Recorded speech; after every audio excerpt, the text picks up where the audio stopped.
The horrible thing is that plastics are now everywhere. In the water we drink, in the soil on which our food grows, in the air we breathe. Infosys has a very nice system where they have built two buildings in Hyderabad. One is cooled and lit by normal, and that is using so much less energy. So if Infosys can do it, why can't others? Yes. How will the tracking of these bees be helpful? I'm so happy now that in the last 3 or 4 years, bees are coming.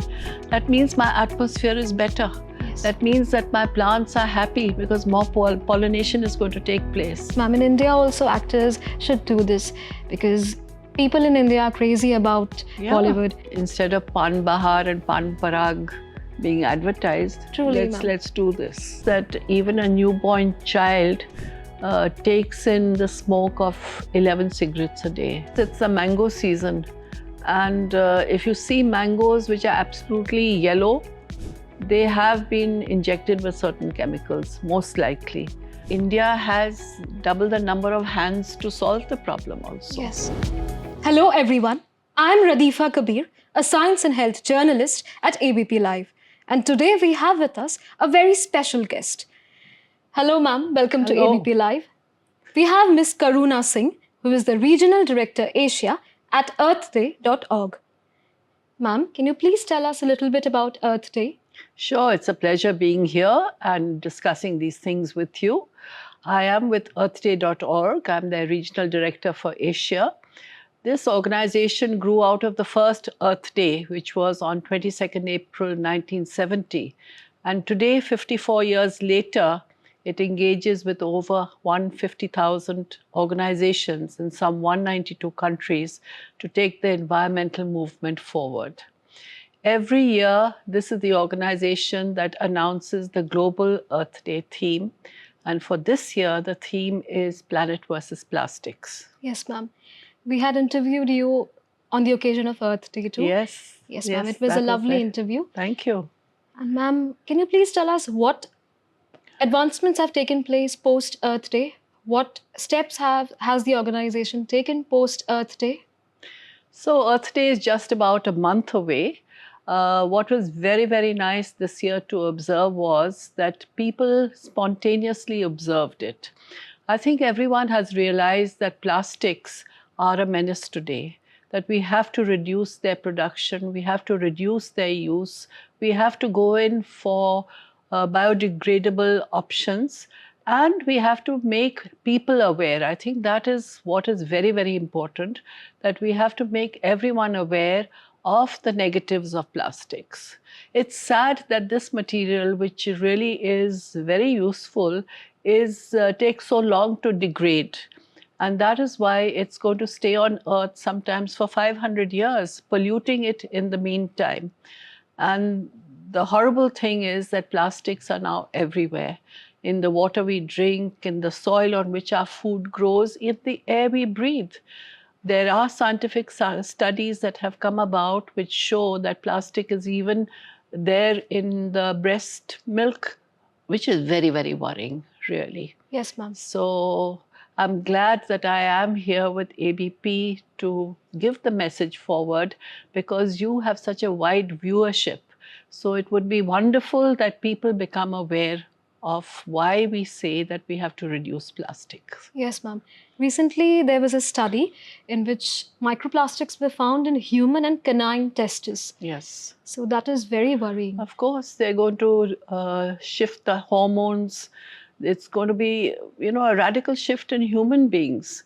So everything anyone does, and this is not limited to just one person saying or two people saying, we are all in it together. Each one of us has a role to play. We can't just leave it to governments and other organizations and municipal corporations. Every one of us has to play a role. We have to synergize our energies for the common good of all. Yes. So, ma'am, do you think that the citizens of India are responsible enough? Are they taking the necessary steps? I think citizens of India are very responsible. They might be unaware. So that's where we have big roles for media houses to come forward, whether it's print or television or social media, we have to talk about it. We have to have our political leadership, our religious leadership talk about this so that there is wide awareness built in a short time, because we don't have much time. My voice might reach a couple of thousand, but your voice will reach billions. Yes, So ma'am. you have a very powerful role to play here. Yes, ma'am. And ma'am, science journalism is a very powerful platform. Like it's a niche area, but not many people are into it. And even if people are in science journalism, not many talk about the impacts of climate change on humans and on Earth. So, ma'am, can you give a message to science journalists like me and others about what they should do? I think more than science journalists, you do your job. I think my message is for editors. Don't keep news about the environment in the back pages. Bring it to the front. Yes, ma'am. That's true. And all of you must be aware that heat waves are increasing all over the world and not just in India. India, being a tropical country, is being severely impacted. And the urban heat island effect has a role to play in climate change, in the increasing temperatures. So, ma'am, what role should citizens, scientists, and the government play in order to reduce the impact of heat waves? Because every year the intensity is going to increase. One very simple role for, if you talk about urban heat island effects, is that roofs should be painted white. If your roofs are painted white, they won't absorb the sunlight's rays that come in. So this is something that everyone should do. I think paint companies should give a special discount if you're painting your roof white. We should encourage urban farming. That is that, your rooftop should have plants in it. Any possible space should have plants in it. Have plants in your balconies, because plants are very important to give, not only give the shade, but also the evaporation that takes place from their leaves helps reduce the heat. We should make sure that we manage our cities in a way where at one time there is not a conglomeration of people at one spot. So this can be done by making sure that the work hours are different at different times. Transport, the fumes that come out from fossil fuel transport are immense, and they really contribute to the heat around. Let's move away from that. Let's encourage better bus systems. So when I was in Spain, I saw that people all regularly use the bus because it was convenient to do so. So let's make that more convenient so that I am not compelled to take maybe a taxi to go, but I can easily take the bus. Yes, and comfortably go in that. So I think governments, municipal corporations should have better transport systems. The underground is there, which many cities have. I'm from Calcutta. We have a very efficient one there also. So we should encourage people to come together. Let me tell you that in Calcutta, we had done a very successful program with urban schools where children came one to a car. The police, Calcutta police, had tried to tell the parents to send them, together, but the parents tended to say, "नहीं, अपनी गाड़ी है, मुन्ना मेरे साथ अपनी गाड़ी में जाएगा." So what we did was we did the reverse. We went to the students and we told them that it would be fun to go as a backseat buddy. So now children appealed and said that no, I don't want to go in my own car. I want to go with 3 other children. And we made it fun for them. We made them heroes. We called them backseat buddies. We made them take the message forward. And Calcutta police thanked us for doing what they could not do. So, ma'am, these are carpool systems, right? Carpool system from the Yes, same building. They are all coming from there. Why should they come, in 4 different cars? Yes, ma'am. Like when I was young, I used to study in Calcutta. So at that time also we had carpool systems. Yeah. So yes, Calcutta is quite advanced in terms of climate action. Yes, that we have to be. Look at the heat in Calcutta. And the heat in Calcutta, I came to Delhi 2 days ago. And maybe the temperature is the same, but you feel worse in Calcutta because it is so humid there. So we have to do these things. We have to change our lifestyles. We have the government which has, calls for lifestyle changes for us to make good choices. Let's do that. Yes. It's for the benefit of all, not just one person, but for the benefit of all. Yes, ma'am. Do you think certain states in India, they are well versed in climate action plans? If yes, which are these states? Certain states have, I would say that all states are concerned, but climate education is important. Children should begin this at the first time they enter school. Some states have already taken it on, like Maharashtra and Tamil Nadu, and we are strongly working with others to encourage them to take it on, because it's important to know how anthropogenic actions affect us and the climate, Yes. and how this can be reversed. So I would strongly recommend that states make it mandatory for all schools to have climate education, not just environmental education, but climate education. Yes, ma'am. In all their curriculum. Yes, ma'am. Like in school, in NCRT, we did have environmental science, but those chapters never talked much about the impact of climate change. Yes, so that is important. Yes, ma'am. So as our organization, we would be happy to help with it. For instance, for West Bengal teachers, rural teachers, we have developed a handbook which shows them how they can use simple techniques to teach children about climate change. So if anybody wants a copy, it's online. We are happy to give it. If anyone wants to translate it into another language, it's being done in Gujarat at the moment. We are happy to give it because our concern is that all of humanity is being affected by it. So let us do our share to help them. Yes, ma'am. And it is very important to build green buildings in this era. Yes. So is there any chance that cooling infrastructure can be built so that people living in cities feel the impact of heat a little bit less? Yes, definitely. I think green architecture is very much in demand these days. Most office buildings or other multi-story buildings have the advantage of that. Or older buildings can be refurbished. What we need to do is we have to increase the sunlight that is coming in so that less electricity is used. And we have to make sure that there is cross ventilation. So it's happening. Most buildings today will also say that there will be so many trees around the building, and that's how they're earning more money by selling those flats. Yes. So it is something that is being done all Yes, the time. Can you tell us about some ventilation systems, natural ventilation systems, which can be built in modern houses? Like when we visit those monuments and forts, we feel very cool because they had a very well built ventilation system. So can similar techniques be applied in modern buildings? Absolutely, absolutely. Let's give up those glass fronted buildings and have buildings where the air comes in. You see the jali system that is there in most of Rajasthan's buildings, also here in the American Center, American Embassy, which has used the jali system.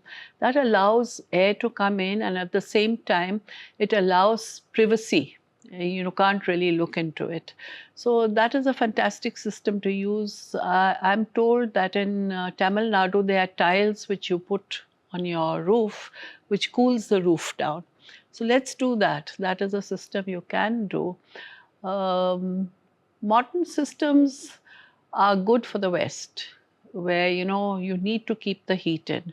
But we in India, we need to keep the heat out most of the time. Yes. At least in Bengal, 9 months in the year, we need to keep the heat out.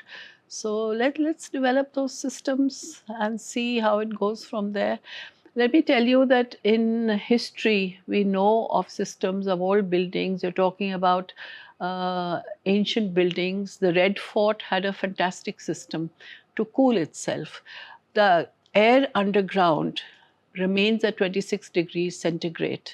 So if you bring that up, that cools your building.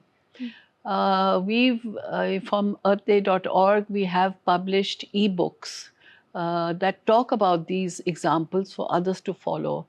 There is a mosque on the coastline of Karnataka. It's called the Badri Juma Mosque. That has been rebuilt with minarets that swoop in the air from above to cool the halls and all. So lots is being done. The only thing is a lot of people may not be aware of this. So at earthday.org, we see it as one of our roles to bring about information on these, and that's why we have so many. We have 11 ebooks on these subjects that we have put on the net for everyone to freely see. Infosys has a very nice system where they have built two buildings in Hyderabad. One is cooled and lit by normal way of doing so, and the other one is got radiant cooling, and that is using so much less energy. So if Infosys can do it, why can't others? Yes. It's just a thought. Truly. And people should be encouraged to switch to renewable energy technologies also. Absolutely. How do you think the progress is in India towards renewable energy technologies? India is making fantastic progress. I'm so proud to say that we are one of the countries that has really done a lot with the switch to solar. The problem that's happening with individuals is that we are not so sure of the after sales servicing. So if that could be improved, a lot more people will go in for it. I think Delhi Municipal Corporation should make it mandatory that all new buildings or even old buildings should have solar powered facilities in them, and perhaps give them a tax break for that. Yes, so that would help encourage it. India is a tropical country and there is abundant sunlight. We are so fortunate. There are countries that are always dark and gloomy. We are fortunate that Surya Devta is so kind to us. Let's take advantage of that. Yes, ma'am. And do you think that these dust storms in arid regions and the melting of glaciers, like these occur as a result of climate change? Do you think these factors are contributing to a vicious cycle and in turn resulting in increased heat waves? I mean to say that are the dust storms in arid regions and the melting of glaciers, are they also contributing to heat waves just as climate change is resulting in them? First of all, I think that they are victims of climate change. It is sad to see the glaciers melting. It's sad to see the desertification happening. Yes, of course, they are results of that, and we must help them not be results of that. So let's do whatever we can. Let's increase the green patches we have. Let's try and reduce the heat all over so that our beautiful glaciers don't melt, that bringing us adequate water for all. Yes, ma'am. So these are things we have to think of and do. Scientists are doing fantastic work, but unfortunately, whatever they do, 90% I would say stays in their laboratories. It does not trickle down in common language to the people on Earth. I think that is important. The scientists should add a role of being able to communicate these factors to others. On the other hand, I think that we should encourage citizen scientists. That is, every citizen should be shown how to maybe, supposing we were going to take a documentation of how many bees are there. Now, bees are very important for pollination. Yes. We should encourage people to just take their mobile and spot a bee. And there are apps where you can put it so that it is all tracked. Okay, ma'am. So citizen scientists are something we should encourage as well. Ma'am. And how will the tracking of these bees be helpful? It will show you where they are not. Okay, you know. For instance, in my garden, I'm so happy now that in the last 3 or 4 years, bees are coming. That means my atmosphere is better. Yes. That means that my plants are happy because more pollination is going to take place. Yes, ma'am. So if I hadn't tracked that, I would not be aware of this. But Yes. if I track it, and look at factors on how I can encourage bees, it looks beautiful. Yes, ma'am, truly. Ma'am, we often talk about the impact of climate change on humans, but we forget about the impact on animals, like cats and dogs, wildlife, and all sorts of animals. So, can you please shed some light on that? That is a very sad case. But climate change has an impact on all living things, not just humans, not just wildlife, but the birds that are there, the insects. And what is happening is with climate change, there is a shift of areas where, say, mosquitoes, there are many more mosquitoes in areas where they were never seen before. So these are also things to note and make sure that it doesn't happen. Yes, ma'am. Or if it is going to happen because we've been too late to change the climate in that area, how do we deal with it? Yes. So these are, Earth is going through a very sad phase, Yes, ma'am. but I have more than 100% faith in humans. Humans are a brilliant race. They are able to conquer everything. Just increase awareness. That is my mantra. Yes, ma'am. Increase awareness, bring people on board, give them roles to play, and make them aware that every act will count, no matter how small. Make them aware that, if their place is not hot, it doesn't mean that the heat will not come there. Yes. For instance, it takes about 8 hours only for the winds from the Himalayas to reach the US. So if US is just clean and they don't bother about others, that is also not good, Not because acceptable. it's going to affect them.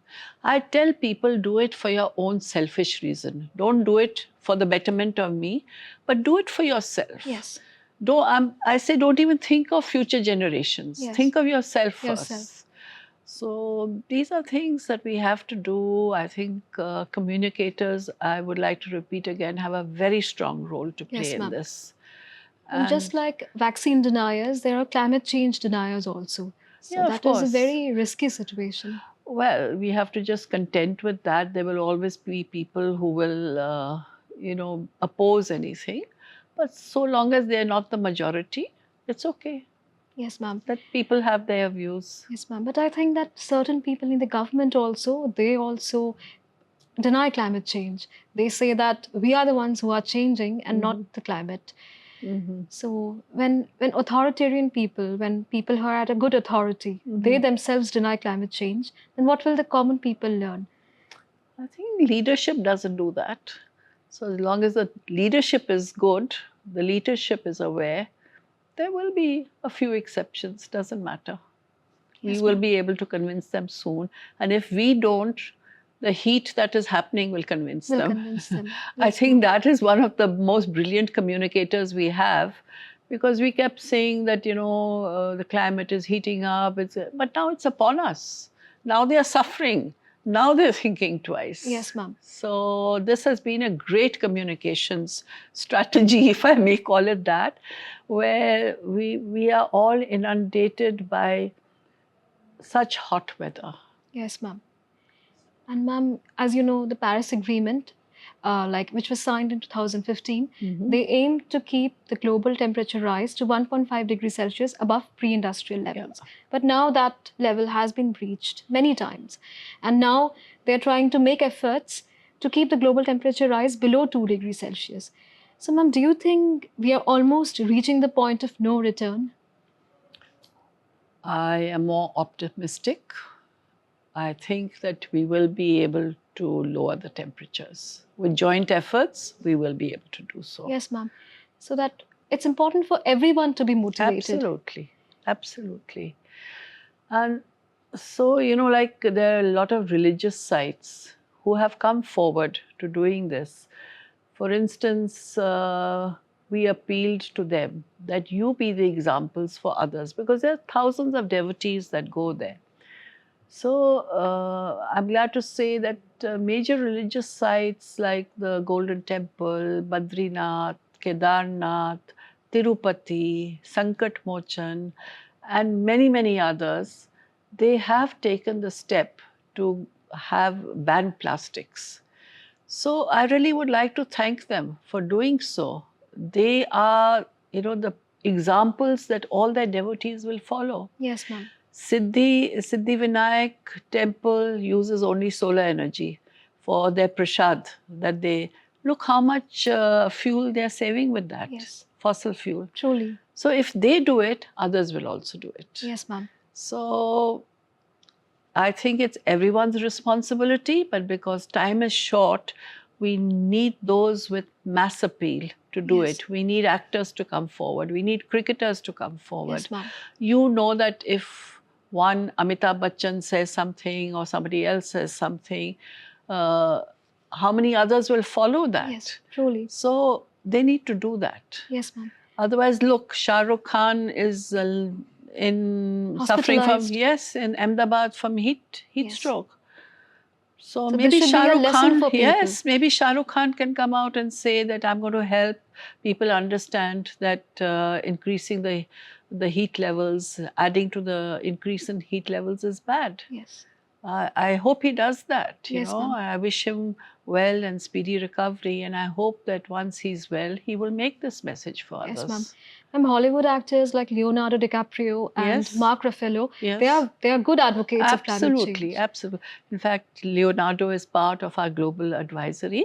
Yes, ma'am. So yes, they do. They take their responsibility very strongly. Yes, ma'am. So it is wonderful that they do so. Let others do the same. Yes, ma'am. In India also actors should do this because people in India are crazy about Yeah. Bollywood. And like some people may not watch, but yeah, they have a strong voice. Absolutely, Yes, ma'am. absolutely. Instead of Pan Bahar and Pan Parag being advertised, Truly, ma'am. let's do this. Yes, ma'am. Yeah. And you know that, ma'am, the melting of glaciers, Mhm. it can threaten water security in the future for millions of people. Yes. So, ma'am, are there any strategies to prevent this and to ensure that melting of glaciers is reduced? Yes, melting of glaciers, we have to reduce the heat. Only then will they stop melting. But what we are doing is looking at other strategies that are helping retain the water, because India already is water stressed. If we have more stress on waters, the situation will not be good. But if you look at Ladakh, they have something called the ice stupas. What they do is that they have a pipe on top, and through holes in the pipe, they let the water trickle down and form a stupa. And as summer comes, when more water is needed for the agriculture, it starts automatically melting. So Sonam Wangchu has taken a lot of interest in that and done it. There are a lot of indigenous techniques, traditional techniques that help reduce, make the best use of water. For instance, you have the Zabo system in Nagaland. Nagaland has a lot of hills. So they have a system where from the top of the hill, they have different segments, like they have tree planting on top, and as the water trickles down, they have other things to do till the water finally reaches the stream below. There was a system in Kerala known as suraks, where from the hills there were water diviners who could hear where the water was and take it out. Unfortunately, only one man is left. So let's not lose that technique. Yes, ma'am. Let him be encouraged to train others. Ahmedabad has the Tankha system, where the underground of every home had a water reservoir, and very scientifically done. The surprising thing is that when the municipal corporation opened some of these, the water was pure even after 30-40 years of them being kept there. We have the Chauka system from Rajasthan, where there's a special way of making sure that the water goes underground as well. There is grass like khas, which when planted helps rejuvenate the underground water. So let's go back to our old systems. Let's go full circle. We've had the pleasure of being modern. let's have the pleasure of going back to what our ancestors did Yes, ma'am. and be a healthy planet with that. Yes, ma'am. So this means that people living in cities can definitely adopt these practices. Of course, as I said, Ahmedabad has the Tankha system, Yes. and the municipal corporation there has revived it. So everyone can do something or the other with Yes, it. ma'am. Yeah. And the capital should also do, ma'am. Capital needs to, because you will have water shortage otherwise. You know, your population is growing. Everyone wants to be in the capital. It's a place of most business. So of course the rainwater harvesting, I will say, is very successful now. A lot of people I know, a lot of schools I know, a lot of offices I know have gone in for rainwater harvesting. Yes, ma'am. And Chennai was very successful because what they did was, first of all, they mandated it. And secondly, they had mistris ready to help you install it and help you solve your problem if you had one. Okay, ma'am. So the government has programs where they help you dig wells, not dig wells, sorry, dig ponds. Let's go with that. Let's see how it goes with that. Um, I'll just say that we have enough knowledge. We have enough information. We have enough goodwill. We have enough policies. All we need to do is replicate these. Yes. Let people understand how to replicate these. Yes, ma'am. And for example, the Aam Aadmi Party, it had introduced a very good system in Delhi, the odd even rule, but it has been revoked now. So, ma'am, that had a major impact. Like, it was able to reduce air pollution levels to a certain extent. What similar strategies can be implemented to reduce air pollution in major cities? Yeah, ma'am, air pollution is a big problem because transport, as I said, has to be made more environment friendly. We must insist on that. Delhi has had an air pollution problem in winter months because of the stubble being burnt, but there are systems in place now. In fact, I know one organization that even won an international prize. They have a small machine added to a tractor where they pull out the stubble, so you don't need to burn that over there. And once they pull it out, they turn it into biofertilizer. Yes, so I think in the last 1 or 2 years, maybe the stubble problem has got reduced because people like these have come forward to do yes, ma'am. it. But ma'am, not many farmers are adopting it. As you know, in 2023, the air pollution levels in Delhi were very high due to stubble burning. So, ma'am, not many are following it. Yeah, we have to look into that. That is a major problem because asthma is on the rise. If you take photographs of your lungs, half of them might be black. So we have to look into ways of Yes, ma'am. reducing air pollution, definitely. Ma'am, do you think the lungs of people might be worse than that of a smoker due to air pollution? Yeah, yesterday I was with an organization called the Lung Care Foundation, and they were telling us that even a newborn child takes in the smoke of 11 cigarettes a day. Imagine what's That's happening. heart-wrenching. Yes, it is. So they are doing their bit to, make people aware of this. I'm sure we will be able to find solutions soon. Yes, ma'am. Yes. But ma'am, the heat waves are so intense that if everyone is not aware together, then nothing will happen. But We will aren't be you living in glad these they're kind of intense? conditions. Everyone is suffering now. Yes, so ma'am. now they're all aware that the earth is getting warmer and warmer. Yes, ma'am.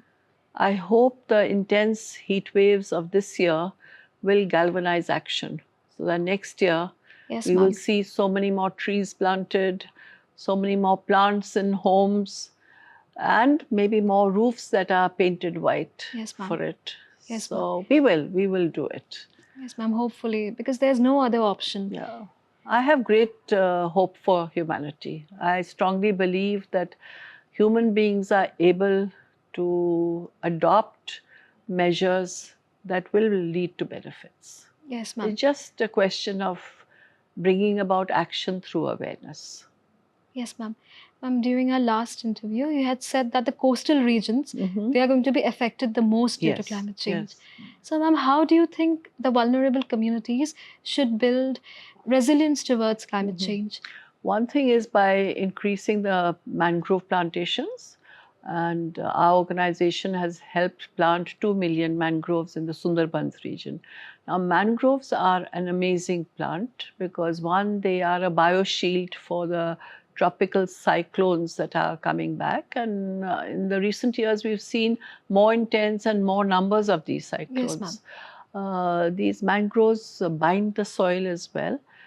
And what is very, very interesting is that they can absorb 4 times the amount of carbon dioxide that a normal tree would take in.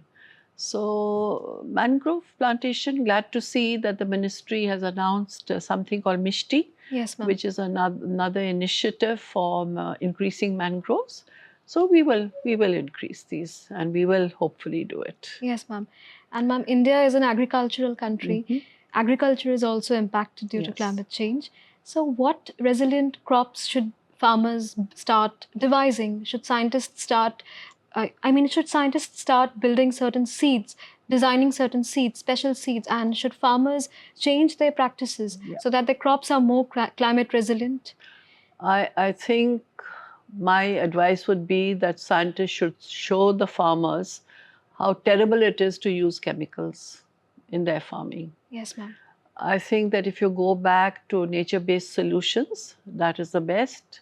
Again, yesterday I was talking to some scientists at the Ministry of Environment, and they told me that there are ways that you could trap, say, pesticides. There are certain crops that will do it. And so we should go in for intercropping to do that. We don't have to, drive these insects out with chemicals. Chemicals are the most harmful. Yes. They ruin our soil. The food we eat is filled with these. And so even the farmers who are working on the soil with these, they get infected. I think the government really has to go in for very strong measures to make sure that no chemicals enter our food. For instance, it's the mango season, and if you see mangoes which are absolutely yellow, they have been injected with certain chemicals, most likely. So this, the government should be very strong about, that no chemicals should be, allowed to enter anything that we eat. If you see a normal Alfonso mango, it may not look as appealing as the yellow mangoes you get in the market, but test it and see which one has chemicals and which one doesn't. Yes, ma'am. Ma'am, grapes also have a large amount of pesticides, and cabbages also. Yes, everything does. I think here the government has a very strong role to play to insist that no chemicals go into any food that we eat. So here I would really appeal to the government to be very strong to make sure that no chemicals are used in any food that we Yes, ma'am. eat. So, ma'am, to prevent insects and pests from infesting the crops, what natural alternatives to pesticides can be used? Yeah, yesterday they were telling us that, for instance, if you grow okra, bhindi, Indeed. they are a natural attraction. They naturally attract, insects. So if you grow a cash crop outside of that, the bhindi will will hold your insects for you. You don't have to put chemicals. Yes, ma'am. So these are ways we have to go back to nature-based solutions. Think of what our grandfathers and grandmothers did, how they managed things. They didn't have all these chemicals. No, ma'am. But how did they manage? Yes. We have to go back and see that. Yes, ma'am. So this means that all farmers can adopt this practice Of of growing course, okra. of course. So we have started a program for women farmers of small and medium-sized holdings who are first-generation managers. What has happened is that because of overuse of chemicals, a lot of farmers went into debt. So they've had to move to urban or peri-urban areas to look for employment. And these women who have been, really being in the house, the only contribution they made mostly was as labor at the sowing time, at the harvesting time. Now they have to make the decisions. So we are training them on how to do basic computer use, how to develop spreadsheets, how to go in for chemical-free farming. Like for instance, in UP, there is something called matka khad. In a matka, they develop khad. So anybody can do that because you Yes. have the gobar around and the other things, the husk and all, that helps you develop it. So we are encouraging these people to tell others about it. Don't keep it to yourself. Your duty is to tell others. So the moment you tell others, they will also benefit. You will also benefit. Yes. If they stop using chemicals, your farms close by will also not be infected by chemicals. Yes, ma'am. So a lot is happening. Lot is happening. Just more needs to happen at Yes. a quicker pace. Yes.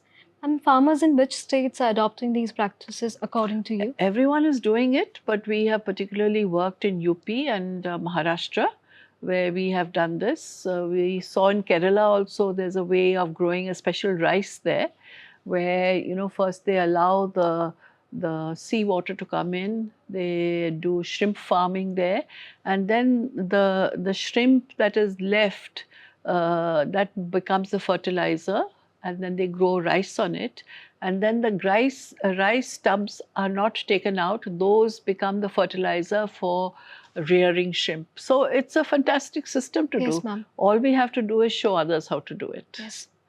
And ma'am, the main question of today is that like there are several countries which are adopting excellent climate adaptation models. And which countries do you think are adopting such models, and how should India learn from these countries? I think every country needs to adopt its own models because the weather and the climatic conditions and the topography uh, is not the same. But we can take examples from others and adapt them to ours. Yes, ma'am. There are some countries that are very ahead in their environmental movements. I was recently in Norway and I saw how pristine the waters were there. Or I was recently also visited Azerbaijan, Georgia, and Armenia. And I'm so happy to report there was not a single scrap of litter anywhere. If they can do it, why can't we? Yes, ma'am. Somebody said that, oh, because, excuse me, India has such a big population. But India has double the number of hands to solve the problem also. Yes, So no excuses. truly, It's ma'am. just a lifestyle change that is needed. And I'm so happy the government is going it, promoting lifestyle changes. Yes. So hats off to them. Everyone is trying. We have to just try harder and try faster. Yes, ma'am. And ma'am, would you like to give a message to the world, to the common citizens, to the government, to the scientists, and to everyone? A heartfelt message that if we don't take action now, we will reach the point of no return and no one will be able to save us. My message to everyone is that we are in it together. Nobody escapes from anything.